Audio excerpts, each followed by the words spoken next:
Hi, it's Moser with a quick video on putting together some pieces, dihybrids coupled with sex-linked and and incompletely dominant traits. Ooh.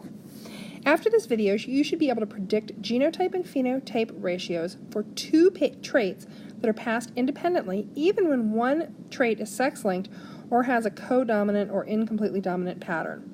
You already need to know how to do a dihybrid Punnett Square, and you already need to know how to predict offspring ratios in X-linked or and incomplete dominant genes and traits.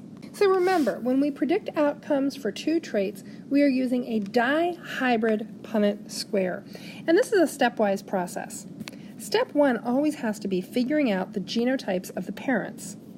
Step 2 is figuring out the gametes that those parents could possibly produce, all the combinations.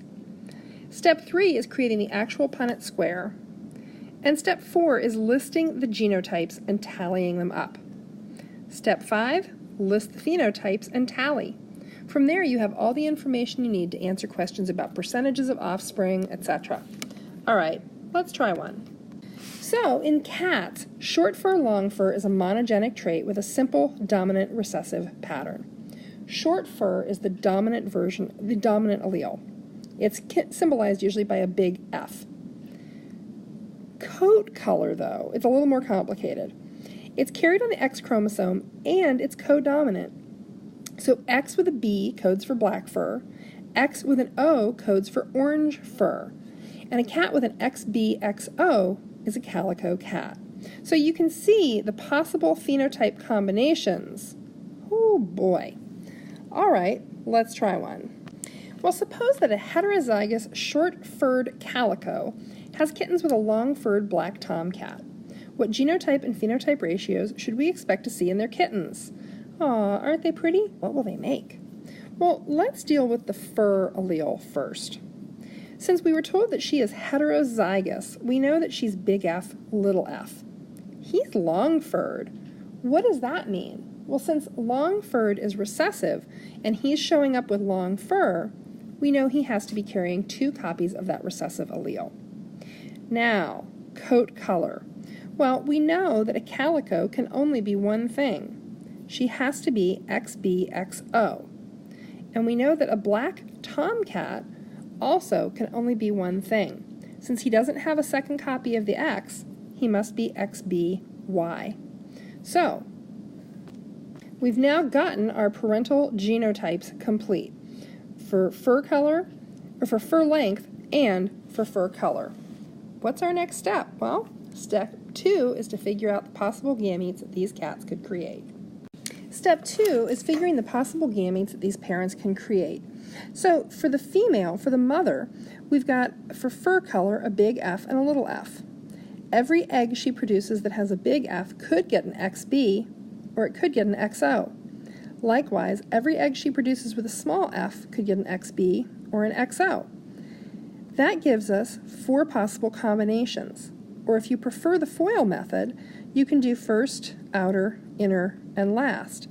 Either way, we get these 4 combinations for her eggs. Big F, XB, big F, XO, little f, XB, and little f, XO. Now for Dad.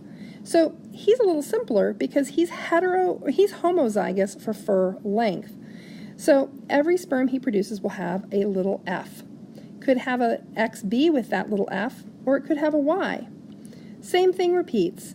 We really only get 2 possibilities, but we'll go ahead and do it as 4. Now, if you prefer the FOIL method, that would be first, outer, inner, and last.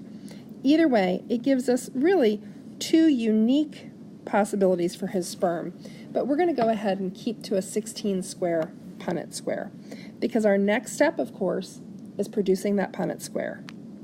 Okay, I've lined up my possible gametes, mother across the top and father down the side. I'm going to go ahead and populate my Punnett Square. So to do that, of course, I'm pulling an F down and keeping it with the other F, and I'm pulling an X or a Y down and keeping it with the other sex chromosome. So I get these 16 combinations. Now I want to note a few things about this Punnett Square. you can see that all the female offspring are in this row and this row. And all the male offspring are in this row and this row. And that these rows are copies of one another. We could have eliminated half of this. It still gives us the same percentages, but the ratios look a little bit different. Now let's go ahead and tally up our genotypes. Okay, so to make things a little easier on myself, I'm going to consider all of the females separately from all of the males, and I've listed all the possible combinations of phenotype.